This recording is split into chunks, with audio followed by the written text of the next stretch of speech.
Dear candidates, most welcome on Exam Express. आपको पता है कि पीसीएस मंथन का एक नया इनॉग्रेशन है, ये एक प्रोग्राम है। इसमें हमारा एप्लीकेशन भी है और हमारा यूट्यूब चैनल भी है। आप प्ले स्टोर से हमारा एग्जाम एक्सप्रेस का चैनल जो वो एप्लीकेशन है उसको आप डाउनलोड कर सकते हैं। जैसा कि आपको पता है कि हम 90 डेज़ की एक श्रृंखला लेके आए हैं आपके लिए। पीसीएस मंथन आपके लिए 90 डेज़, यानी कि जिसमें 90 डेज़ और 90 टेस्ट होंगे। इसमें अभी हमारे 6 कंप्लीट हो चुके हैं, जिसमें हमने देखा था पर्यावरण एवं पारिस्थितिकी, वो हमारा समाप्त हुआ है। आज हमारा जो नया टॉपिक हम स्टार्ट कर रहे हैं, तो आज से हमने भारतीय इतिहास प्रारंभ किया है। जो हमारे 2 टेस्ट पड़े हुए हैं हमारे एप्लीकेशन पे, उन्हें आप देखें तो उनका हम सॉल्यूशन देंगे। आज हमारा प्राचीन भारत से हम प्रारंभ करेंगे और प्राचीन भारत में भी आज हमारा टेस्ट नंबर 1 है, यानी कि हमारा टेस्ट 1 है, उसका हम डिस्कशन करेंगे। चलिए बढ़ते हैं बगैर वक्त गवाए, सीधे क्वेश्चन की ओर बढ़ते हैं। तो प्राचीन भारत में आज से हमारा पहला क्वेश्चन जो होगा वो आपके सामने रहा है। ठीक, पहला क्वेश्चन कह रहा है सैंधव सभ्यता। ध्यान रखना, सैंधव सभ्यता को ही क्या कहते हैं, सिंधु सभ्यता, और सिंधु सभ्यता को ही हड़प्पा सभ्यता भी बोल दिया जाता है। तो उसके संदर्भ में कुछ कथन दिए, स्टेटमेंट दिए हैं। बोल रहा है कि सिंधु घाटी सभ्यता ताम्रपाषाण संस्कृतियों से प्राचीन थी, यानी कि उस समय कई संस्कृतियां थीं जो कैसी थी, ताम्रपाषाण कालीन। ताम्र कहते तांबे को, मनुष्य के द्वारा प्रयोग की गई वो पहली धातु थी। यह ताम्रपाषाण कालीन संस्कृतियों में सबसे अधिक विकसित थी। बिल्कुल सही बात है। वर्ल्ड की सबसे विकसित और सबसे मॉडर्नाइज्ड और शहरी अर्थ जो व्यवस्था थी, सभ्यता थी, वो कौन सी थी, सिंधु सभ्यता थी। यानी इन दोनों पे क्वेश्चनों पे विचार करें तो हमें पता चलेगा कि कथन 1 भी सही है और कथन 2 भी सही है। तो आंसर बिल्कुल होगा आंसर सी, यानी कि पहला और दूसरा दोनों ही विकल्प हमारे ठीक हैं। यानी सिंधु सभ्यता ताम्रपाषाण संस्कृतियों से प्राचीन थी, यह ताम्रपाषाण कालीन संस्कृतियों से अधिक विकसित भी थी, नो डाउट। आगे बढ़ते हैं। अब कह रहा है हड़प्पा सभ्यता के नगरों की विशेषता, यानी हड़प्पा सभ्यता या सिंधु सभ्यता के जो नगर थे उनकी विशेषता के संदर्भ में कुछ प्रश्न हैं। तो 4 स्टेटमेंट दिए हैं और पूछा है हमसे कि कौन सा एक कथन सही नहीं है। ध्यान देना, मैं पहले ही आपसे कह रहा हूं कि हमेशा ध्यान देना है किस चीज पर, क्वेश्चन के एंड पर, कि वो पूछ क्या रहा है। ठीक, कह रहा है इन नगरों में से कई नगरों को 2 या उससे अधिक हिस्सों में विभाजित किया गया था। बिल्कुल किया गया था, यानी कि जो नगर खोजे गए वो 2 और 2 से अधिक भागों में भी थे। सामान्यतः पश्चिमी भाग छोटा, बिल्कुल सही है, लेकिन ऊंचा, यानी कि यहाँ शासक वर्ग रहता था, यहाँ शासक वर्ग रहता था, और जो आम जनता थी वो ऐसा माना जाता है कि पूर्वी हिस्सा जो था निचले इलाके में और बड़ा होता था, वहां पर आम जनता रहती थी, और शासक वर्ग ऐसा माना जाता है कि वहां रहते होंगे। पुरातात्विक विदों ने ऊंचाई वाले स्थान को क्या बोला है, नगर दुर्ग। बिल्कुल सही बात, दुर्ग का मतलब होता है किला, और किला हमेशा कहाँ बनाए जाते हैं, ऊंचाई वाले स्थान पर। इसके दोनों हिस्सों की 4 दीवारियां कच्ची ईंटों की थी। नहीं, ये बात गलत है, क्योंकि हड़प्पा सभ्यता आप देखेंगे तो वो फेमस ही इसलिए है कि वहां बिल्कुल प्रयोग हुआ है किसका, पक्की ईंटों का। सड़कों से लेकर नालियां और भवन तक सब किसके हैं, पक्की ईंटों के हैं। तो ये ऑप्शन आपका डी यहाँ पर क्या होता है, ये गलत हो जाता है, ये बात सही नहीं है। ठीक है, चलिए आगे देखते हैं हम। क्वेश्चन कोई व्याख्या पे आते हैं। देखिए बस वही है, लिखा हुआ 4 दीवारियां पक्की ईंटों की बनी थी, ना कि कैसी, कच्ची ईंटों की। ठीक है, आगे बढ़े। हड़प्पा सभ्यता से प्राप्त नगरों के संदर्भ में निम्नलिखित कथनों पर विचार कीजिए। कालीबंगा और लोथल से अग्निकुंड मिले। बिल्कुल सही बात है, हवन के साक्ष्य मिलते हैं यहाँ पे। तो कालीबंगा से भी मिले और कहाँ से, लोथल से भी मिले। हड़प्पा, मोहनजोदड़ो और लोथल से बड़े बड़े भंडार गृह। बात किसकी हो रही है, एफसीआई के गोडाउन, यानी आज अगर हम देखते हैं तो जो एफसीआई है, फूड कॉरपोरेशन ऑफ इंडिया, इनके वेयर हाउस होते हैं। तो ये 3 जगह से मिले हैं, लोथल से, मोहनजोदड़ो से और हड़प्पा से। यानी ये साफ साफ इंडिकेट करता है कि हड़प्पा सभ्यता के दौरान या सिंधु सभ्यता के दौरान जो कृषि थी, एग्रीकल्चर प्रोडक्शन था, वो अधिशेष था, यानी ओवर प्रोडक्शन था। इसीलिए वो व्यापार भी करते थे। अब ओवर कृषि प्रोडक्शन हो जाएगा, यदि अत्यधिक हो जाएगा तो उसको स्टोर कहाँ करोगे, तो जैसे आज हम एफसीआई में करते हैं, ये लोग किसमें करते थे, इनके भंडार गृह होते थे। ठीक है, तो हम कहते हैं कि ये दोनों ही स्टेटमेंट कैसे हैं जी, दोनों ही स्टेटमेंट आपके बिल्कुल करेक्ट हैं, नो डाउट। ठीक, तो दिया हुआ है जहां संभवतः क्या किए जाते थे, यज्ञ किए जाते थे, इसलिए क्या मिले हैं, अग्निकुंड मिले हैं। ठीक है, अग्निकुंड। और 1 मिनट, आंसर इसका डी कैसे हो रहा जी, हाँ बिल्कुल, दोनों ही स्टेटमेंट करेक्ट हैं। इसलिए क्या पूछा था यहाँ पे, नहीं पूछा है, नहीं पूछा है, तो ये भी सही है, ये भी सही है। इसलिए आंसर क्या होगा, डी, कि ना तो 1 और ना ही 2 होगा आपका। ठीक है, चलिए आगे नेक्स्ट क्वेश्चन है हमारा मोहनजोदड़ो से रिलेटेड ये क्वेश्चन है। बोला मोहनजोदड़ो की सबसे बड़ी इमारत विशाल क्या पूछ रहे हैं, विशाल स्नानागार यानी स्विमिंग पूल, और बोले कि सबसे महत्वपूर्ण सार्वजनिक पब्लिक प्लेस बता रहे हैं किसको, अन्नागार को।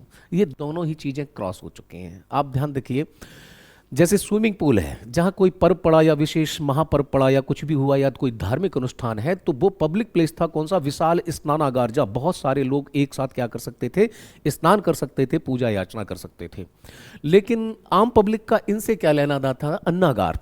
अन्नागार का कोई मतलब नहीं है, यानी कि ये सबसे बड़ी इमारत अगर कहेंगे तो वो क्या है, अन्नागार है, और सबसे बड़ा सार्वजनिक स्थल कहेंगे तो वो क्या है, वो आपका स्नानागार। इसलिए ये दोनों में क्रॉस हो गया। और पूछ क्या रहा है कि कौन से कथन सही हैं, तो आंसर आपका डी होगा कि ना तो एक है और ना ही दो है, क्योंकि दोनों में क्रैश है।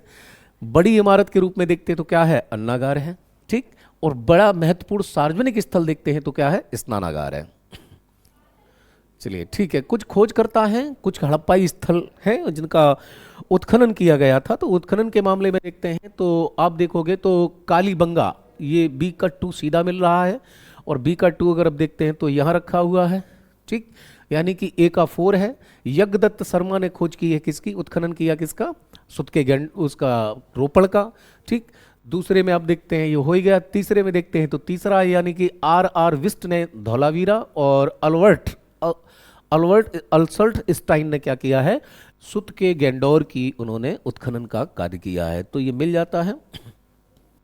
आप चाहें तो यहाँ पे इसका एक स्क्रीनशॉट भी ले सकते हैं, मेरे बिल्कुल लगे हुए हैं, बिल्कुल। रोपड़ यज्ञदत्त शर्मा है, कालीबंगा की खोज बीबी लाल ने की है, धौलावीरा आर.एस. बिस्ट हैं, और सुत के गेंडर जो है अर्लस्टाइन ने किया हुआ है, ठीक है। तो ये है, इनका नाम था जॉर्ज अर्लस्टाइन। आगे देखते हैं, पूछ रहा है कौन सा कथन सत्य नहीं है, ठीक, कौन सा कथन सत्य नहीं है, नहीं पे फोकस करेंगे। बोला सिंधु सभ्यता के लोग किससे, गेहूं, जौ, राई, मटर आदि अनाज क्या करते थे, उगाते थे। बिल्कुल सही बात है, ये सारी चीजों के साक्ष्य मिले हैं। वे 2 किस्म के गेहूं उगाते थे, बिल्कुल सही बात है। कितनी वैरायटी, 2 टाइप की, और जौ उगाते थे। हड़प्पा सभ्यता के लोग तिल और सरसों की भी खेती करते थे, यानी इन दोनों के भी साक्ष्य मिले हुए हैं। बोला कालीबंगा, बस यहां पर बात गलत हो गई, कालीबंगा नहीं है, ये क्या है, बनवाली है। ये जगह जो है बनवाली। कालीबंगा से उच्च क्वालिटी के जौ के साक्ष्य नहीं मिले, सबसे बढ़िया किस्म की जो जौ है उसके साक्ष्य हमें कहाँ मिलेंगे, बनवाली से मिलेंगे। ये यहाँ पर रॉन्ग हो गया। चलिए आगे आते हैं, तो देखिए लिखा हुआ बनवाली से मिले हैं, जो कि बढ़िया किस्म है। आगे आते हैं, हड़प्पा सभ्यता कांस्य युगीन सभ्यता है, बिल्कुल सही बात है। हड़प्पा सभ्यता में कांसे के औजार बहुतायत में नहीं मिलते हैं। तांबे में जिंक मिलाकर कांसा बनाया गया। अब अगर साइंस आपने पढ़ा होगा तो आपको पता होगा कि तांबे में जिंक नहीं, तांबे में हम क्या मिलाते हैं, तांबे में टिन मिलाते हैं, तब जाकर के क्या बनता है, हमारा कांसा बनता है, ठीक है, कांस्य युगीन। आगे देखते हैं, तो इन्होंने क्या किया था, सिंधु वासियों ने तांबे में टिन मिलाई थी। और पूछ रहा कौन था कथन सही है, तो सही के नाम पर आप देखोगे तो केवल 1 और 2 सही है, और जबकि तीसरा ऑप्शन हमारा गलत है। इसलिए आंसर की ओर चलेंगे हम, ए हो जाएगा, ठीक।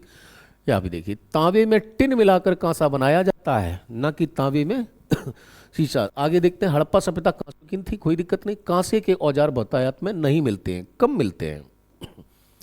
आगे आते हैं, सिंधु के लकराना जिले में सिंधु नदी के दाएं तट पर स्थित है। बात किसकी हो रही है, मोहनजोदड़ो की, यानी कि बात हो रही है किसकी, मोहनजोदड़ो की।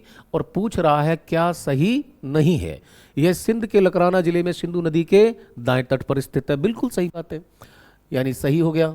यहां से पवित्र स्नानागार, अन्नागार, सभा भवन, पुरोहित आवास के साक्ष्य मिलते हैं, ये भी बिल्कुल सही है। यहां से कांस्य की नृत्य करती हुई नर्तकी की मूर्तियां मिली हैं, ठीक है। इस स्थल से आर.एस. नामक कब्रिस्तान का साक्ष्य मिला है। अब पूछ रहा है कि कौन सा एक कथन इसमें सही नहीं है, ठीक। तो पहला भी सही है, दूसरा भी सही है। जो हमें डाउट है वो 2 प्रश्नों में, कांस्य की मूर्ति, नृत्य करती हुई नर्तकी की मूर्ति कहां से मिली है, मोहनजोदड़ो से नहीं, कहां से, हड़प्पा से मिली है, ठीक है। तो देखो, मोहनजोदड़ो से कोई कब्रिस्तान के साक्ष्य नहीं मिले हैं, केवल क्या मिले हैं, 21 कंकाल मिले। मोहनजोदड़ो से केवल 21 कंकाल मिले, इसलिए इसको मृतकों का टीला कहते हैं। यानी कि जो कब्र दे रखी है यहाँ पे, ये कब्र नहीं मिली है। आगे आइए। हड़प्पा की एक विशेषता यह है, हड़प्पा से 3 कक्षों वाला कब्रिस्तान मिला है। ठीक, आगे आए। 2 कथन है, मिस्र और मेसोपोटामिया के नितांत विपरीत किसी भी हड़प्पाई स्थल पर मंदिर नहीं पाया गया। सेकेंड है, हड़प्पा सभ्यता में किसी भी प्रकार का कोई भी धार्मिक भवन नहीं पाया गया।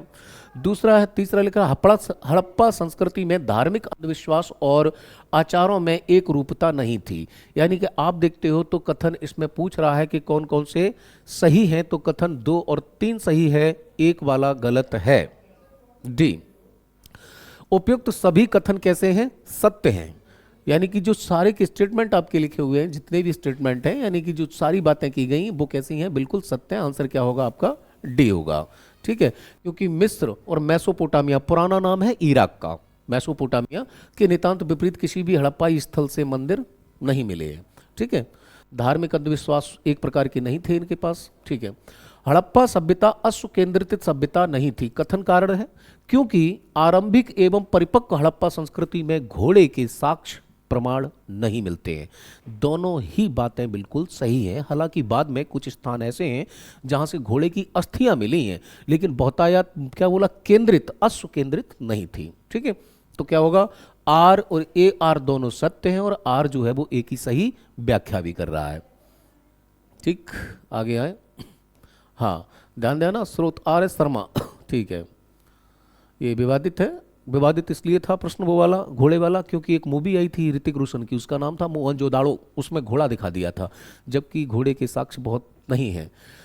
हड़प्पा के बारे में पूछा है, व्यापार, हड़प्पा से जो व्यापार होता था, इस संस्कृति में व्यापार बड़े पैमाने पर होता था। बिल्कुल सही बात है। जब हमारा कृषि अधिशेष है, यानी कि जो प्रोडक्शन है वो सरप्लस हो रहा, तो हम क्या करेंगे? ट्रेड करेंगे। तो फॉरेन ट्रेड, ये लोग व्यापारी थे। इस काल में व्यापार के लिए धातु की मोहरें नहीं साहब, धातु की मोहरें नहीं, क्योंकि ये लोहे से परिचित नहीं थे। मिट्टी की और सैल खड़ी की क्या मिली थी? इनकी धातुएं वो मिली थी, मोहरें इनकी। ठीक है, इसलिए क्या होता है कि कौन सा सत्य है? तो पहला वाला केवल सत्य है, सेकेंड वाला स्टेट हमारा गलत हो जाता है, क्योंकि उसमें क्या दे रखा है? मेटल, कि इनकी जो मोहरें थी वो किससे बनी थी? मेटल से। ये क्वेश्चन हमारा गलत हो जाता है, ये वाला। चलिए अब इसका डिटेल देखें। तो सबसे पहले कुछ चीज़ें हैं, उन पे आप ध्यान दे लें। ठीक है, देखें, हड़प्पा संस्कृति के लोग जीवन में व्यापार का बड़ा महत्व था। इसकी पुष्टि हड़प्पा, मोहनजोदड़ो और लोथल में अनाज के बड़े बड़े कोठारों से नहीं, बल्कि एक बड़े भूभाग में ढेर सारी मिट्टी की मोहरें, किसकी? मिट्टी की, और क्या है? मानकीकृत मीजरमेंट, यानी माप तौल के अस्तित्व को से भी होती है। तो इसलिए कथन एक कैसा होता है? भाई उनके पास बाट भी थे, मीजरमेंट भी था, बहुत सारी मोहरें भी मिली। ठीक है, तो इससे हमें पता चला कि कहीं ना कहीं ये व्यापारी थे। इस काल के लोग व्यापार के लिए धातु के सिक्कों का प्रयोग नहीं करते थे। वे आदान प्रदान यानी वस्तु विनिमय, या तो वस्तु को वस्तु के बदले में, ठीक है, गांव में देखा ना आता है, लोहे टीन प्लास्टिक से ये ले ले, ठीक है, तो वो वाला सिस्टम इनके पास में था, वस्तु विनिमय।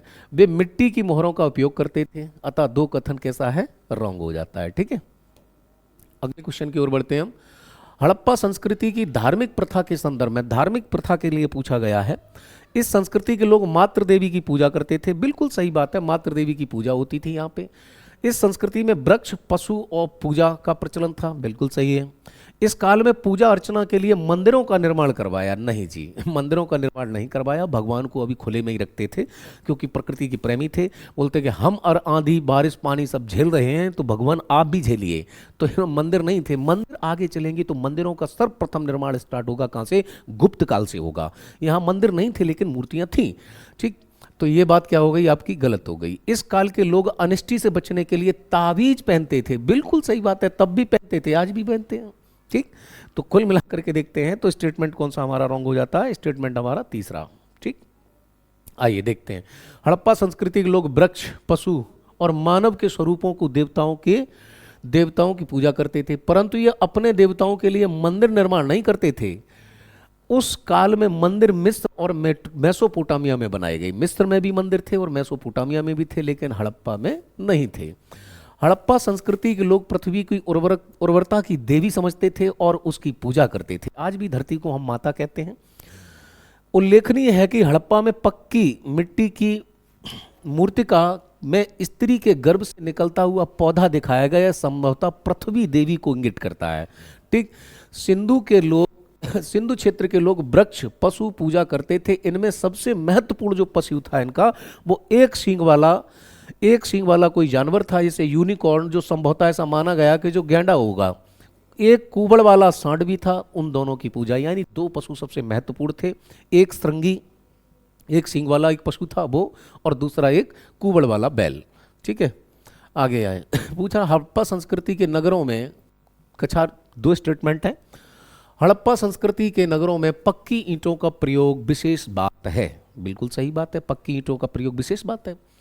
मिस्र के समकालीन भवनों में पक्की ईंटों का प्रयोग बहुत बड़े पैमाने पर हुआ, नहीं, गलत बात है ये। मेसोपोटामिया के भवनों में धूप से सुखाई गई ईंटों का प्रयोग हुआ। यानी कि ये दूसरा और तीसरा जो स्टेटमेंट है, ये दोनों क्रॉस हो गए। क्रॉस क्यों हो गए कि मिस्र में क्या थी, धूप से सुखाई गई ईंटों का प्रयोग हुआ है, जबकि मेसोपोटामिया में पक्की ईंटों का बहुत बड़े पैमाने पर प्रयोग हुआ है। और पूछ रहा है कौन से कथन सत्य हैं, तो सत्य केवल एक है, केवल एक है, केवल एक कथन सत्य है। हड़प्पा संस्कृति के नगरों में पक्की ईंटों का इस्तेमाल विशेष बात है। ठीक, मिस्र के समकालीन भवनों में धूप से और मेसोपोटामिया में पक्की ईंटों से। ठीक, आइए बढ़ते हैं फिर अगले क्वेश्चन की ओर। निम्नलिखित कथनों पर विचार कीजिए एवं किसकी पहचान कीजिए, असत्य की, यानी कि व्हाट इज द रॉन्ग, गलत क्या है। चनहूदड़े एवं लोथल से मनके बनाने के कारखाने मिले, बिल्कुल सही बात है। लोथल में क्या बनते थे, मनके, जिन्हें माला में पहनते, और लोथल है कहाँ, गुजरात में। और गुजरात में आज भी आप देखते हैं डायमंड, ठीक है, डायमंड और ज्वेलरी वो बहुत ज़्यादा वहाँ पे प्रोड्यूस होती है। मृण मूर्तियों का निर्माण प्रायः चिकोटी विधि से हुआ करता था, बिल्कुल सही बात है, ये भी स्टेटमेंट करेक्ट है। हड़प्पा से एक प्रस्तर मूर्ति मिली है जो नृत्यरत युवक को चित्रित करती है, बिल्कुल ये स्टेटमेंट भी सही है। मोहनजोदड़ो से प्राप्त एक मोहर में स्त्री के गर्भ से निकलता हुआ पौधा दर्शाया गया है। जो मातृ देवी की अभी हमने बात की थी वो मोहनजोदड़ो से नहीं, वो कहाँ से है जी, वो हड़प्पा से मिलेगा आपको। ठीक है, आगे आते हैं, हम क्वेश्चन पे चलते हैं इसका डिस्क्रिप्शन से। देखिए, हड़प्पा से प्राप्त मोहर है, ठीक है, ना कि मोहनजोदड़ो से।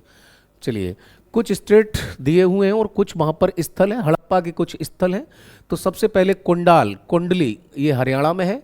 कुंतशी देखेंगे तो ये आपका गुजरात में है, और बड़गाम देखेंगे तो उत्तर प्रदेश में है, और संघोल को देखेंगे तो कहाँ है, पंजाब में। यानी डी का 4 होना चाहिए, तो डी का 4 इसमें नहीं है, डी का 4 इसमें नहीं है, स्टेटमेंट ये दोनों गलत। उधर देखते हैं तो कुंतासी कहाँ पर है, कुंतासी गुजरात में है, तो ए का 2 होना चाहिए, तो ए का 2 इसमें नहीं है, ए का 2 इसमें है, तो आंसर हमारा ये सही होगा। लिस्ट के तौर पे आप इसे देख भी सकते हैं। चलिए, ये लगे हुए, जैसे कुंतासी गुजरात में है, कुणाल हरियाणा में है, और बड़गाम उत्तर प्रदेश, और संघोल आपका पंजाब में हो जाता है। आगे बढ़ते हैं, क्वेश्चन नंबर 16 है, हड़प्पा काल में गुजरात, पूछ रहा है निम्नलिखित स्टेट है, इस पर विचार कीजिए। हड़प्पा काल में गुजरात में हल से खेत जोते जाने के प्रमाण मिलते हैं। भाई गलत हो गया क्वेश्चन ये तो, क्यों, क्योंकि हड़प्पा काल में गुजरात से नहीं, हल जोते जाने के यानी हलों को चलाने के जो साक्ष्य मिलते हैं वो राजस्थान से।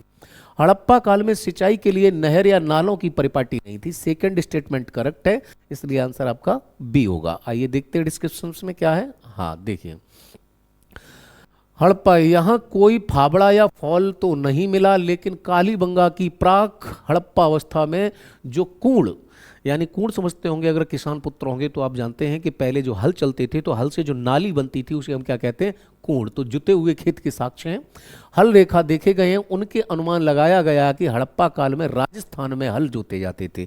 भाई हल नहीं जोते जाते थे, खेत जोते जाते थे, किसके द्वारा, हलों से, हल से खेत जोतते थे। हड़प्पाई लोग शायद लकड़ी के हलों का प्रयोग करते थे, बिल्कुल लकड़ी और पत्थर, बैल खींचते होंगे या इंसान खींचते होंगे, सही बात है। फसल काटने के लिए शायद पत्थर के हंसियों का प्रयोग होता होगा, भाई पत्थर के हो सकता है, तांबों का भी, तांबे के हंसिए भी हो सकते हैं, कांसे के भी हो सकते हैं, लेकिन मजबूत चाहिए थे। गर्भ बंदों या नालों को बांधों से घेरकर जलाशय बनाने की परिपाटी बलूचिस्तान और अफगानिस्तान के कुछ हिस्सों की विशेषता रही है, किंतु लगता है कि नहरें या नाले की सिंचाई हड़प्पावासी नहीं करते थे। ठीक, अगला क्वेश्चन, सिंधु सभ्यता के संदर्भ में लोथल की संपूर्ण बस्ती एक ही प्राचीर से घिरी हुई है। बिल्कुल सही बात है। डॉकयार्ड था, ये सबसे बड़ा बंदरगाह था हड़प्पा कालीन का, यहीं से माल एक्सपोर्ट करते थे हम। कालीबंगा से बालक की खोपड़ी में 6 छेद प्राप्त हुए। क्या ऐसी घटना हुई होगी, क्या ऐसा तंत्र मंत्र किया गया होगा कि जो उसकी खोपड़ी मिली उसमें कितने छेद थे? 6 छेद थे। चनहुदड़ों से किसी भी दुर्ग के प्रमाण नहीं मिलते हैं। तीनों ही बातें कैसी हैं? सही हैं। आंसर होगा आपका डी। ठीक, यानी कि चनहुदड़ों से किसी भी दुर्ग के प्रमाण नहीं मिले। कालीबंगा में बालक जो मिला उसके 6 खोपड़ी में छेद थे। हड़प्पाई लिपि के बारे में पूछा गया है। ये हड़प्पाई लिपि का सबसे पुराना नमूना 1853 में मिला था, परंतु पूरी लिपि 1923 में प्रकाश में आई। बिल्कुल सही है। दूसरा है हड़प्पाई लिपि चित्रात्मक है, जो कि आज की तक पढ़ी नहीं जा सकी है। हड़प्पाई लिपियों और पश्चिमी एशिया की लिपियों से कोई भी संबंध नहीं है। सही है, वेरी गुड। देखिए, आज हम जिस मोबाइल में मैसेज भेजते हैं तो हम किसका प्रयोग करते हैं जी? हम करते हैं किसका? इमोजी का।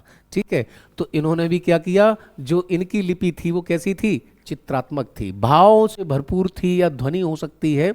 अनुमान लगाते रहिए आप, 2-4 ही इमोजी आपको पता है व्हाट्सअप में जिसका आप जानते हैं। अदरवाइज वो पूरी लिस्ट है, उसमें बहुत सारी ऐसी उनको नहीं जानते हैं। सपोज करो यहाँ से यहाँ हो गया तो समझ करो कन्फ्यूजन है, आंसू निकल गए तो मतलब रो रहे हैं। तो इस तरीके की लिपियों का प्रयोग हुआ था। सारे के सारे स्टेटमेंट कैसे हैं? करेक्ट हैं। ठीक है, चलिए अगला क्वेश्चन देखते हैं। देखो इन मोहरों को देखिए। दिए गए सभी कथन कैसे हैं? सत्य हैं। पत्थर की मोहरें और अन्य वस्तुएं हड़प्पाई लेखन के लगभग 4000 नमूने हैं। ठीक, दूसरा देखें, हड़प्पाइयों के अभिलेख उतने लंबे लंबे नहीं हैं जितने मिस्र वासियों के और मेसोपोटामिया के हैं। अधिकांश अभिलेख मोहरों पर हैं और हर एक में 2 या 4 ही शब्द हैं एक मोहर में।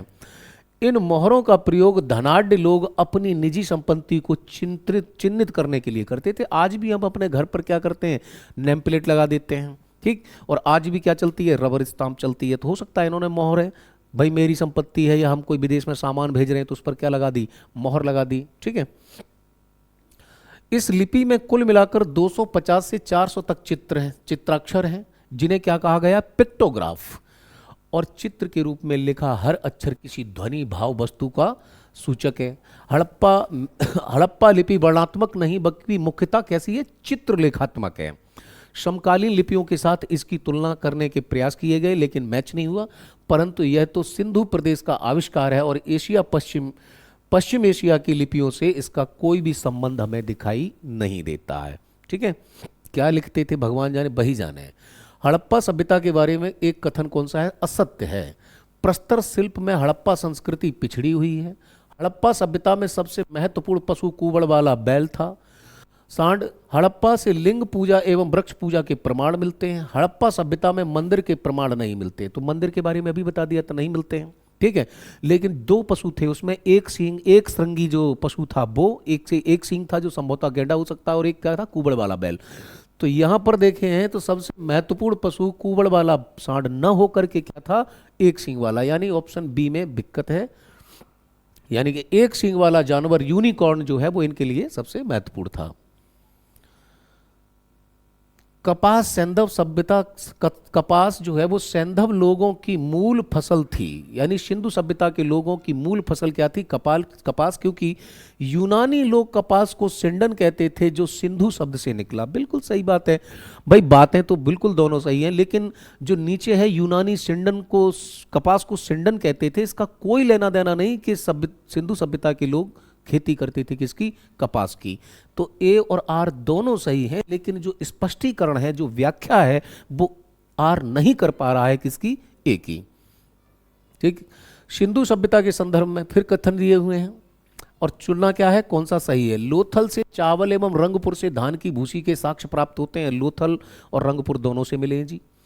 सिंधु सभ्यता के लोगों को गन्ने का ज्ञान नहीं था। घोड़े की अस्थियां राजस्थान के कालीबंगा से प्राप्त हुई हैं। और कौन से कथन सत्य हैं? तो आप देखें, घोड़े की अस्थियां जो है वो कालीबंगा से मिली हैं। तो ऑप्शन डी 1, 2, 3 तीनों की तीनों सही हैं। हड़प्पा संस्कृति के संदर्भ में फिर दिया, यह संस्कृति कांस्ययुगीन भी थी, इसलिए ज्यादातर औजार कांसे के बने होते थे।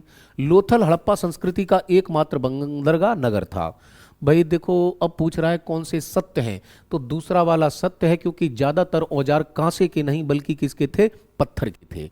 तो ऑप्शन बी होगा, क्योंकि इनके जो असत्य है, क्योंकि खूबसूरत मूर्तियां बनाते थे परंतु इनके औजार ज्यादातर किसके थे, पत्थर के बने होते थे, इसलिए कथन एक कैसा है, असत्य है। और दूसरा क्या है कि लोथल ही एकमात्र हड़प्पा सभ्यता के लिए क्या था, बंदरगाह था। ठीक, आइए फिर एक स्टेटमेंट है, मोहनजोदड़ो से मैके को पशुपति की शिव की मोहर प्राप्त हुई। मार्शल ने इस मोहर पुरुष को शिव का आदि रूप कहा है। पशुपति शिव के दाहिनी ओर एक गैंडा एवं भैंसा और जबकि बाईं ओर एक हाथी एवं बाघ चित्रित है। ठीक, बस इसी में प्रॉब्लम है थोड़ी कि भगवान शिव जो है पशुपतिनाथ हैं, उनके दाईं और बाईं का सिस्टम हो गया, यहाँ दाहिनी ओर है जबकि दाहिनी ओर नहीं, ये बाईं ओर है। इसलिए ये स्टेटमेंट जब गलत होता है तो ऑप्शन ए होगा हमारा, एक सही है, दो सही है, पर तीसरा वाला रॉन्ग है। ठीक, क्योंकि पशुपति शिव के बाईं ओर एक गैंडा और भैंस और भैंसा, दाहिनी ओर एक हाथी एवं बाघ का चित्र मिलता है हमें। ठीक, चलिए आगे आए। हड़प्पा सभ्यता के संदर्भ में फिर स्टेटमेंट है और पूछना क्या है, सही हड़प्पाई समाज मात्र सत्तात्मक था, बिल्कुल सही बात है। यहां प्रकार की अंत्योष्टि के प्रमाण मिलते हैं, हाँ ये भी है, जला दो, दफना दो या और कोई अन्य प्रक्रिया अपना लो। गुजरात के निवासी हाथी पालते थे, भाई बिल्कुल सही है। हड़प्पाई लिपि दाईं ओर से बाईं ओर लिखी जाती थी, बिल्कुल सही बात है। धौलावीरा नगर 3 भागों में विभाजित था, तीनों ही चारों स्टेटमेंट 5 जो है वो पूरे के पूरे करेक्ट हैं। आंसर होगा आपका डी, क्योंकि सभी स्टेटमेंट कैसे हैं, करेक्ट हैं। मात्र सत्तात्मक था, अंत्योष्टि 3 प्रकार से, गुजरात के लोग हाथी पालते थे। ठीक है, हड़प्पाई लिपि दाएं से बाईं ओर लिखी जाती है और धौलावीरा नगर 3 भागों में, क्योंकि ज्यादातर नगर हमने देखे तो कितने में विभाजित थे, 2 भागों में। ऊंचा वाला छोटा था, पश्चिमी का था, उसे कहते नगर दुर्ग, और निचला वाला आम पब्लिक के लिए उसे कहते थे नगर। अब हड़प्पा सभ्यता का जो पतन हुआ है उसके पीछे कारण की पूछे जा रहे हैं, तो सभी बहुत सारे साइंटिस्ट हैं, बहुत सारे इतिहासकार हैं, उन्होंने संभवतः अलग अलग स्टेटमेंट दिए कि ये सभ्यता खत्म कैसे हुई, क्योंकि बड़ा ही कौतूहल का विषय था कि विश्व की इतनी सभ्य संस्कृति और इतनी विकसित संस्कृति एक पल में ही समाप्त हो गई। किसी ने कहा कि प्रशासनिक शिथिलता, यानी कि जो है शासन तंत्र बहुत ठीक नहीं रहा होगा, हो सकता है कि ज़्यादा भ्रष्टाचार व्याप्त हो गया हो व्यापार को लेते हुए, तो इसलिए समाप्त हुई। किसी ने कहा कि हो सकता है कि क्लाइमेट चेंज, जलवायु परिवर्तन हुआ होगा जिस कारण ये सभ्यता समाप्त हुई। किसी ने कहा कि भाई ऐसा है कि सबसे बड़ी बात तो ये है कि हमारे जो एस आर राव साहब हैं, उन्होंने बोला कि सिंधु सभ्यता बसी कहाँ थी, सिंधु तथा उसकी सहायक नदियों पर, जिसमें आप देखेंगे सिंधु है, झेलम है, चिनाब है, रावी है, सतलज है और ब्यास है, ये 6 नदियां थी, इनके आसपास में ये सभ्यता बसी थी। और बोले कि नदियों में अक्सर बाढ़ आई होगी, अब बाढ़ आई होगी तो ये पूरी की पूरी समाप्त हो गई होगी। किसी ने कहा नहीं, आर्यों ने इन पर क्या किया होगा, अटैक किया होगा। तो आर्यों ने क्या सब मार दिए होंगे, पूरी सभ्यता नष्ट कर दी होगी। तो किसी का भी अभी तक पूर्ण रूप से जो है ऑथेंटिक स्टेटमेंट नहीं है। हाँ, कुछ एक जगह आप देखते हैं तो जलवायु परिवर्तन और बाढ़ और महामारी बहुत सारे कारण बताए हैं, तो वो मिलते जुलते हैं सभी। ठीक, आइए देखते हैं। प्रशासनिक शिथिलता कहा है किसने, जॉन मार्शल ने बोला है। जलवायु परिवर्तन आरएन स्टाइन ने बोला है। बाढ़ का हमारा एस आर राव साहब ने बोला है। दूसरा देखें, आर्यों का आक्रमण बताया गार्डन चाइल्ड ने, उन्होंने बोला आक्रमण हुआ होगा, युद्ध हुए होंगे। आइए, असत्य कथन चुनना है। मानव विकास की दृष्टि से यह काल किसके बारे में हो रहा है हम बात कर रहे हैं किसकी, उच्च पाषाण काल की हो रहा है। और किसका चुनाव करना है, असत्य कथन का चुनाव करना है। पहला कह रहा मानव विकास की दृष्टि से यह काल सबसे अधिक महत्वपूर्ण माना जाता है। इस काल में उपकरणों की दृष्टि से धनुष और बाण का आविष्कार सबसे महत्वपूर्ण था। यानी कि व्यक्ति ने यहां पर क्या बना लिया, धनुष और बाण का आविष्कार कर लिया। यानी कि दोनों ही बातें क्या हो जाती हैं आपकी, सही है, ये भी और ये भी। अब पूछ रहा है कि कौन सा है असत्य, तो असत्य दोनों में से कोई नहीं है, इसलिए हमारा आंसर क्या होगा, ऑप्शन डी, ना तो 1 और ना ही 2। चलिए, मानव विकास की दृष्टि से सबसे महत्वपूर्ण जो है काल है। ठीक, चकमक उद्योगों की स्थापना तथा आधुनिक मानव होपो सेपियंस का प्रादुर्भाव, यानी जो आधुनिक आधुनिक मानव है होमो सेपियंस, जिसने क्या किया, ग्रुप में रहना स्टार्ट किया है, उसको बोलते हैं। तो उसने जो है वो चकमक उद्योग जो होते हैं ना, वो पत्थरों के, यानी कि पत्थर के जो हथियार बनाए जाते हैं, पत्थर के जो उपकरण बनाए जाते हैं, तो उन उद्योगों की स्थापना और आधुनिक मानव होमो सेपियंस का प्रादुर्भाव होता है। बिल्कुल सही। इस काल का प्रधान उपकरण ब्लेड तथा इस काल के उपकरणों में सबसे महत्वपूर्ण आविष्कार धनुष तथा बाण था। इस युग में अस्थि उपकरणों का भी अधिक प्रयोग है। देखिए तो तीन चार चीजें, एक तो कौन सा, हड्डियों से बने उपकरण, धनुष और बाण हो जाएगा आपका, और दूसरा होमो सेपियंस यहाँ पे आएगा, और यहाँ पर उद्योग जो स्थापित होंगे उन्हें क्या कहेंगे, चकमक। ठीक है, तो आगे बढ़ते हैं। सत्य कथन चुनना है। इलाहाबाद के बेलन घाटी से प्राप्त अस्थि निर्मित मातृ देवी की प्रतिमा निम्न पुरा पाषाण काल से संबंधित है। गलत हो गया। बेलन घाटी के चौपानी मांडो से उत्तर पुरा पाषाण काल से लेकर नव पाषाण काल तक के अवशेष मिलते हैं, यानी कि यह बात बिल्कुल सही है। सेकंड वाला हमारा ठीक है, पहला वाला गलत हो जाता है। किस कारण, पुरा पाषाण नहीं है। जो मातृ देवी की प्रतिमा मिलती है वे उच्च पुरा पाषाण काल से है।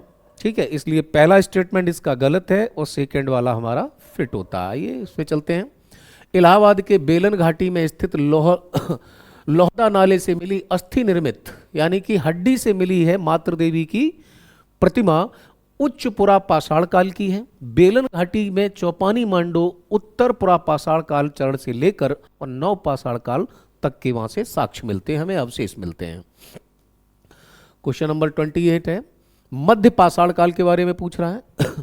मध्य पाषाण काल से संबंधित है और बात क्या करनी है कि कौन सा इनमें से गलत है। यह पुरा पाषाण काल और नव पाषाण काल के बीच का क्या है, संक्रमण काल है। बिल्कुल सही बात है पहली वाली। गुजरात के सांदड़ जिले में स्थित बागौर भारत का सबसे बड़ा मध्य पाषाणिक, अब यहां पर भारत का सबसे बड़ा मध्य पाषाणिक पुरा स्थल है।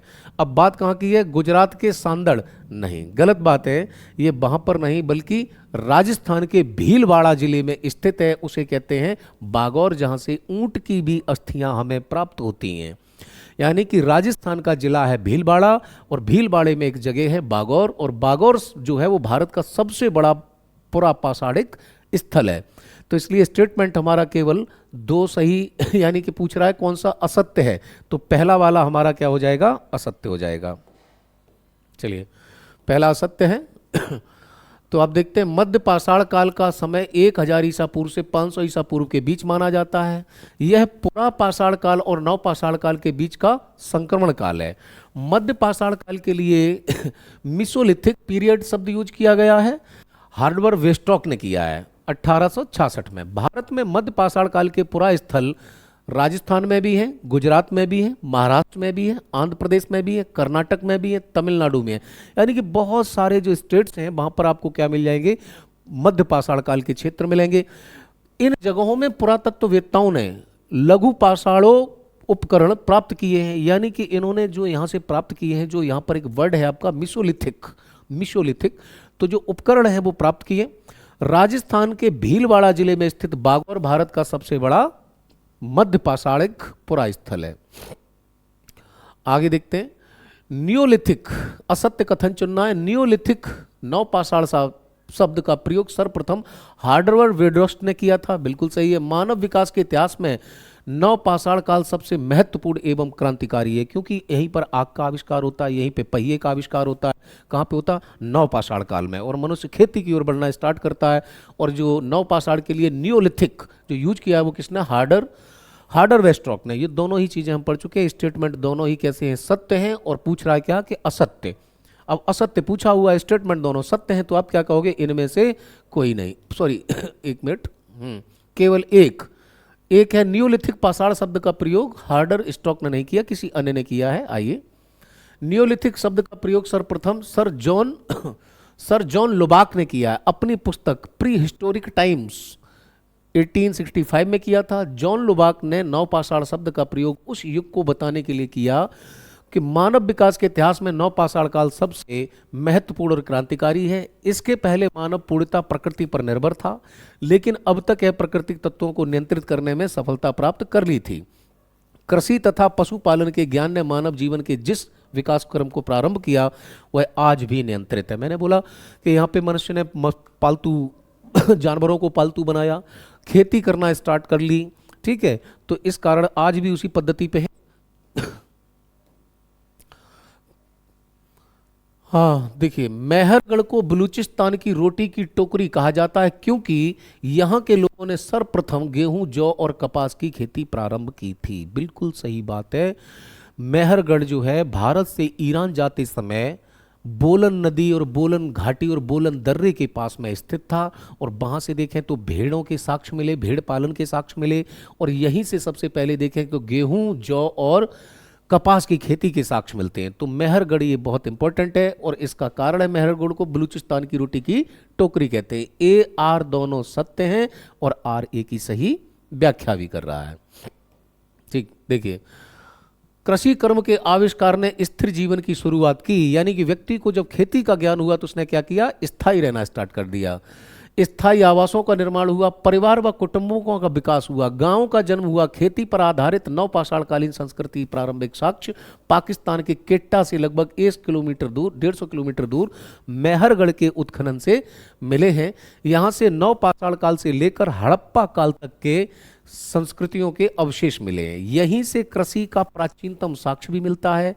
यहाँ के लोगों ने सर्वप्रथम गेहूं, जौ और कपास की खेती प्रारंभ की। मेहरगढ़ को बलूचिस्तान की रोटी की टोकरी कहा जाता है। सहगौरा किस काल का स्थल है, तो ये स्थल जो है वो ताम्रपाषाण काल का है। ठीक है, देखिए, ताम्रपाषाण काल हड़प्पा की कांस्य युगीन संस्कृति से ठीक पहले की है। यानी कि ताम्र, कांस्य क्या होता है कि तांबे में जब टिन को मिलाएंगे तो क्या बन गया, तांबे में जब हमने टिन को बनाया तो कांस्य बन गया। तो हड़प्पा वासियों ने क्या कर दिया था, तांबे में मजबूत बनाने के लिए तो तांबे में क्या मिला दिया था, टिन मिला दिया था। लेकिन उससे पहले केवल क्या प्रयोग होता था, तांबा ही प्रयोग होता। तो तांबे को संस्कृत में ताम्र कहते हैं, इसलिए ये ताम्रपाषाण काल हड़प्पा की पहले थी। फिर तांबा कांसा का प्रयोग हुआ, परंतु कालानुक्रमानुसार अर्थात समय से कोई ताम्र संस्कृतियां हड़प्पा अर्थात कांस्य युगीन सभ्यता के बीच के बाद भी आती हैं। उत्तर प्रदेश के जुड़े ताम्रपाषाण कालीन स्थल 3 हैं, खैराडीह, नहरन और सहगौरा गोरखपुर के निकट। ठीक है, तो उत्तर प्रदेश में ये 3 हैं। तो हो सकता है यहां से प्रश्न बना दे कि निम्नलिखित में से कौन सा ताम्र युगीन सभ्यता स्थल उत्तर प्रदेश में स्थित नहीं है। किसी को भी एक को रख देगा, कोल्डीवा रख दे। ठीक है, आगे देखते हैं। नवपाषाण काल के असत्य को पुताना है। नवपाषाण काल के स्थलों की खोज का श्रेय सर्वप्रथम डॉक्टर प्राइमरोज को जाता है। इस काल के औजारों की सर्वप्रथम खोज 1820 में मध्य प्रदेश की टोंस नदी घाटी से की गई। मेहरगढ़ बलूचिस्तान से सर्वप्रथम कृषि के साक्ष्य मिले। कृषि के प्राचीनतम साक्ष्य लहौरा देव से प्राप्त हुए उत्तर प्रदेश। अब देखिए यहाँ पे आ जाइए, डाउट है यहाँ। सबसे पहली बात तो यह है कि ये टोंस नदी है, ये मध्य प्रदेश में नहीं है जी। ठीक, तो आंसर तो इसका ये हो जाएगा बी, टोंस नदी उत्तर प्रदेश में है, मध्य प्रदेश में नहीं है। बाद बाकी बातें सब सही हैं, लेकिन फिर भी इसकी एक बार हम व्याख्या देखते हैं। तो व्याख्या देखेंगे तो अब लिखा हुआ है, नवपाषाण कालिक स्थलों की खोज का श्रेय भारत में डॉक्टर प्राइमरोज को जाता है। बिल्कुल सही है। औजारों की सर्वप्रथम खोज इस काल में उत्तर प्रदेश के टोंस से हुई है। ठीक है, और लहौरा देव है। रैनीगुंटा, लाघनाज, दमदमा और मास्की, ये सभी क्या है, नवपाषाणिक काल है, स्थल है, नवपाषाणिक कालिक स्थल हैं। अब आपको बताना है कि कौन सा इनमें से असत्य है। एक का मिलान ठीक नहीं है, बाद बाकी सब सही है। तो आप देखते हैं जो रैनीगुंटा है, रैनीगुंटा आंध्र प्रदेश में है, ना कि बिहार में है। ठीक, सही क्या है वो आपके ये देखिए। तो कुछ नवपाषाणिक स्थल हैं, जैसे रैनीगुंटा कहाँ है, आंध्र प्रदेश में, नवपाषाणकालीन स्थल है। बुर्ज होम और गुफ्फार काली कश्मीर में है, यहाँ गर्त आवास के साक्ष्य मिलते हैं। और मानव ने सबसे पहले जिस पशु को अपना पालतू बनाया था वो था कुत्ता। तो एक मनुष्य के साथ में कुत्ते की भी अस्थियां कब्र से प्राप्त होती हैं, वो जगह है बुर्ज होम। लंघनाज जो है वो गुजरात में है। दमदमा और कोल्डीवा उत्तर प्रदेश में है। कोल्डीवा याद रखना, चावल के साक्ष्य मिलेंगे। बिहार में है चिरांद, और पोचमपल्ली ये है तमिलनाडु में, और मास्की जो है वो कर्नाटक में है। ठीक, आइए निम्नलिखित कथनों पर विचार करें। नवपाषाण काल की समाप्ति के बाद उत्तर भारत में जिस संस्कृति का उदय हुआ उसे महापाषाण काल कहा जाता है। महापाषाण काल में केवल पूर्ण समाधान की पद्धति प्रचलित थी। यानी पूछ रहा है कि कौन से जो कौन से कथन जो है वो सत्य नहीं है। ठीक है, और यहाँ देखिए एक वर्ड दे दिया, केवल पूर्ण समाधान की पद्धति प्रचलित थी। आइए विश्लेषण की तरफ चलते हैं, पूरा पढ़ लीजिए। ठीक है, देखिए नवपाषाण युग की समाप्ति के बाद दक्षिण भारत में उदय हुआ जिस संस्कृति का उसे महा नवपाषाण काल कहा गया, ना कि क्या कहा गया। आप देखिए क्या कह रहे हैं यहाँ पे, ना कि महापाषाण नहीं है, नव महापाषाण है। ठीक है, महानवपाषाण युग कहा जाता है। पत्थर की कब्रों को महापाषाण कहा जाता था। पाषाण का मतलब होता है पत्थर और महा का मतलब बड़ा पत्थर। ठीक, तो पहाड़ों की ढलानों पर रहते थे। दक्कन, दक्षिण भारत, उत्तर पूर्वी भारत तथा कश्मीर में यह प्रथा प्रचलित थी।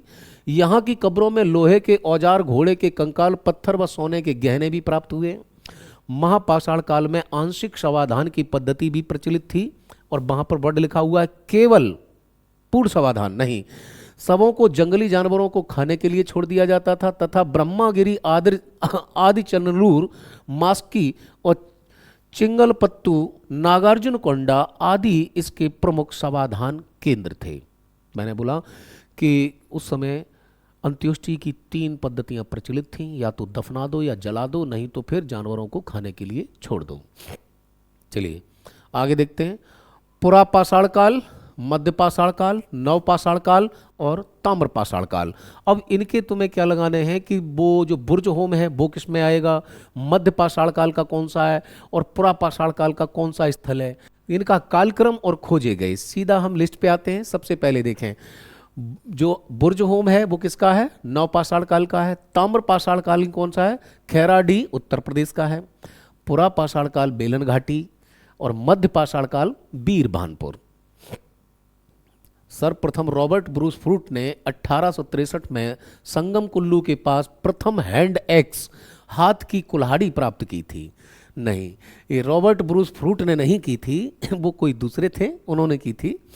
रॉबर्ट ब्रूस फ्रूट को भारतीय प्राग ऐतिहासिक पुरातत्व का जनक माना जाता। बिल्कुल, प्राग ऐतिहासिक काल वो काल है जिसमें कोई भी लिखित प्रमाण नहीं है।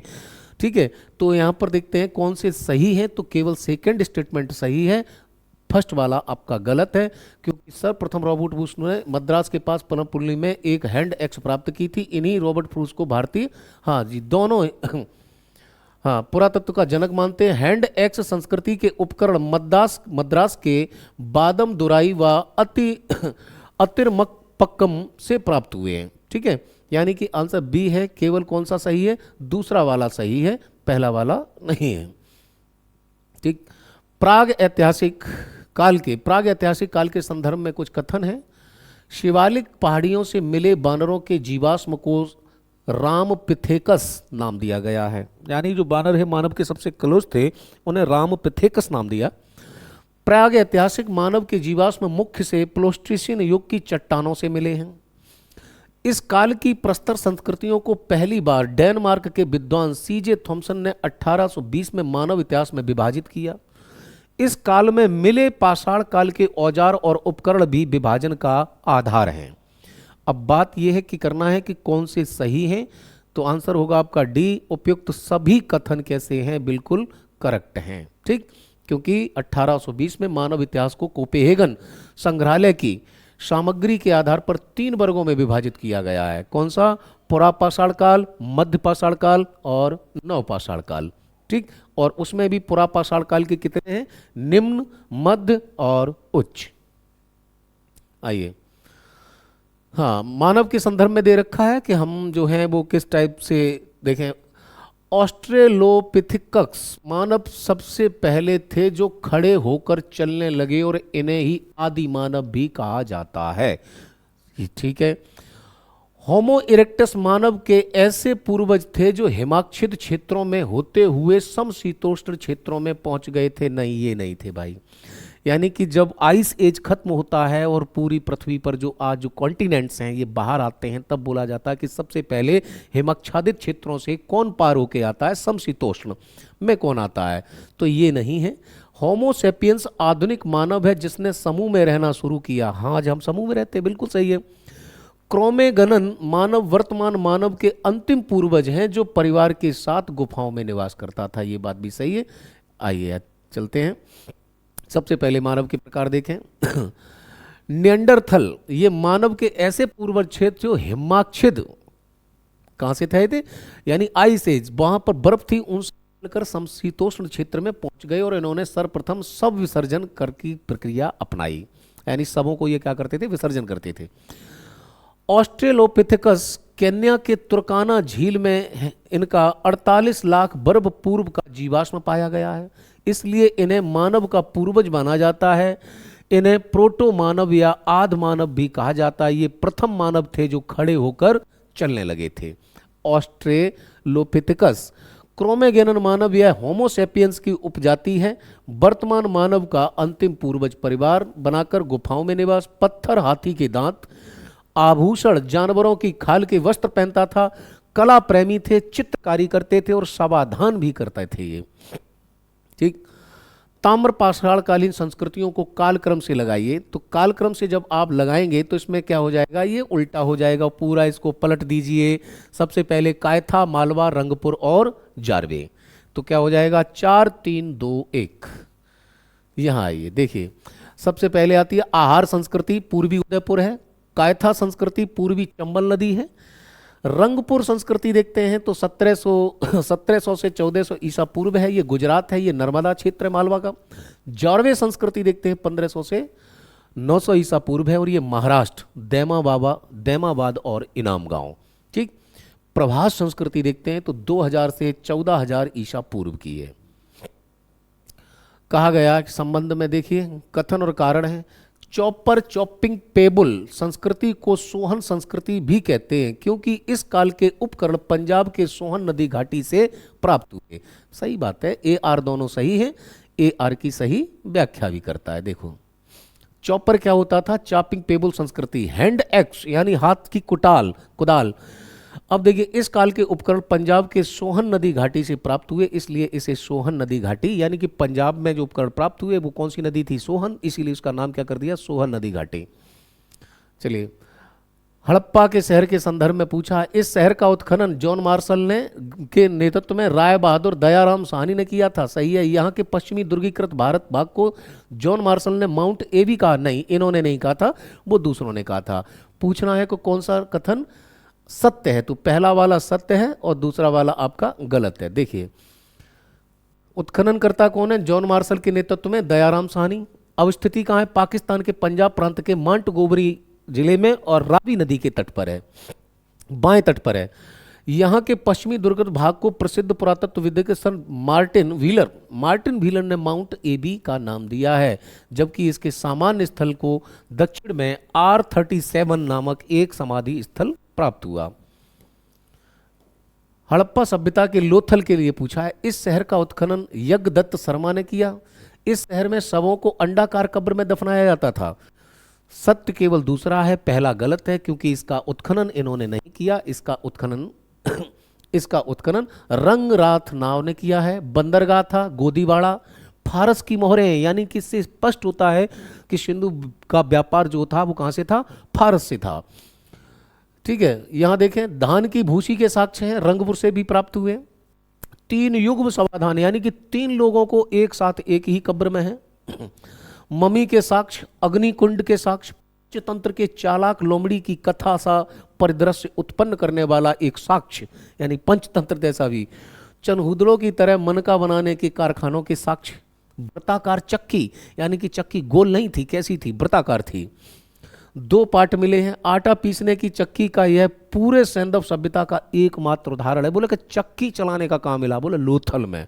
रोपड़ शहर से शवों को अंडाकार कब्र में दफनाए जाने का प्रमाण है, ना कि लोथल से।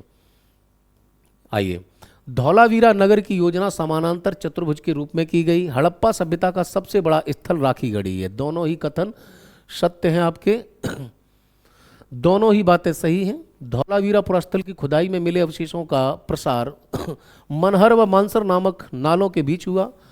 इस संस्कृति में नगर की योजना समानांतर चतुर्भुज थी, यानी कि पूरा का पूरा एक स्क्वायर रूप में होगा। ठीक, आगे देखें, राखीगढ़ी है, हरियाणा के हिसार जिले में स्थित है। अब तक की मान्यता के अनुसार मोहनजोदड़ो हड़प्पा सभ्यता का सबसे बड़ा स्थल माना जाता था, लेकिन हरियाणा के हिसार जिले के राखीगढ़ी गांव से मान्यता आई है कि राखीगढ़ी ने मोहनजोदड़ो को दूसरे स्थान पर धकेल दिया। ठीक है।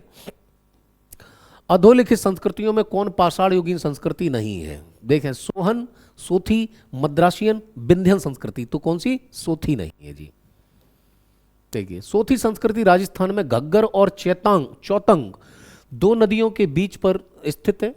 इस संस्कृति में मृदभांड कहते हैं मिट्टी के जो बर्तन होते हैं, की खोज अमलानंद घोष ने किया था। वे ही संस्कृति के उत्खनन करता भी थे और सोथी संस्कृति का संबंध प्राक हड़प्पा से था। आगे आए, बनवाली, आहार, गुंगेरिया, सोनगांव। तो आपको पता है बनवाली कहाँ पर है? हरियाणा में। ए का 4 होना चाहिए, तो ए का 4 केवल एक में है, डी में। आइए देखते हैं, बनवाली कहाँ है? हरियाणा है। आहार राजस्थान में है। गुंगेरिया मध्य प्रदेश में है। सोनगांव पुणे महाराष्ट्र। सिंधी भाषा में मोहनजोदड़ो को का अर्थ है मृतकों का टीला। पाकिस्तान के लरकाना जिले में स्थित है। मोहनजोदड़ो एकमात्र नगर था जिसकी शासन व्यवस्था राजतंत्रात्मक न होकर जनतंत्रात्मक थी। कौन सा कथन असत्य है?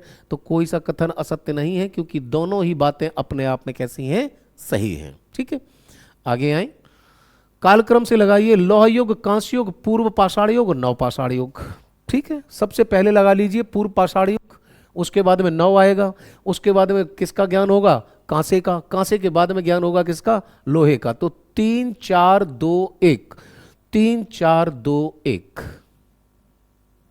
ठीक, सबसे पहले पूर्व पाषाण युग आया, उसके बाद नव पाषाण, उसके बाद कांस्य युग आया है। तकनीकी दृष्टि से ताम्र पाषाण अवस्था कांस्य युगीन संस्कृतियों सैंधव सभ्यता के पहले आती है, परंतु कालानुक्रमण की दृष्टि से देखें तो भारत में सैंधव सभ्यता की कांस्य संस्कृति पहले आती है और ताम्र संस्कृतियां बाद में आती हैं। सबसे बाद में क्या होगा? लौह युग। इनाम गांव प्रमुख पुरास्थल है, किस संस्कृति का है जी? जारवे का है। ठीक, महाराष्ट्र में भीमा नदी की सहायक घोड़ नदी के स्थित पर इनाम गांव जारवे संस्कृति का एक महत्वपूर्ण स्थल है। इनाम गांव का उत्खनन MS धवलीकर HD संकालिया के द्वारा किया गया था। ठीक है, बहुत बढ़िया प्रश्न है ये। चलिए, कुछ पुरातात्विक स्थलों की सूची है और इनमें से कौन सी भारत की ताम्रयुगीन संस्कृतियां हैं? नवदा टोली, रोपड़, नाल और कायथ। ठीक है, तो कौन कौन सी है? नवदा टोली और कायथ हैं, रोपड़ और नाल नहीं है, यानी 1 और 4, 1 और 4 विकल्प बी में दिया हुआ है। तो ये आपका नवदा टोली और एवं कायथा भारत की ताम्रपाषाण संस्कृतियां हैं। नाल बलूचिस्तान में स्थित प्राक सैंधव क्षेत्र है, जहां से गरुड़ की आकृति वाली एक शैल खड़ी की क्या मिली है? मोहर मिली है। चलिए, लास्ट क्वेश्चन है आज का हमारा, जारवे संस्कृति के बारे में दिए हैं। भारत के मध्य एवं पश्चिमी भारत की संस्कृतियों में से एक जारवे संस्कृति 700 ईसा पूर्व तक जीवित रही। सोने के आभूषण केवल जारवे संस्कृति में ही पाए गए हैं। असत्य कौन सा है? तो असत्य कोई सा नहीं है, दोनों ही बातें आपकी कैसी हैं? सत्य हैं। तो इसका आंसर डी हो जाएगा। चलिए, ठीक है, आज हमारा एक सेक्शन हुआ है, अगला हम फिर दूसरा वाला करेंगे, उसमें भी 50 क्वेश्चन है। तो प्राचीन भारत अभी प्रारंभ हुआ है। निरंतर बने रहिए, जुड़े रहिए, एप्लीकेशन को आप डाउनलोड कर लीजिए। जय हिंद, नमस्कार, थैंक यू।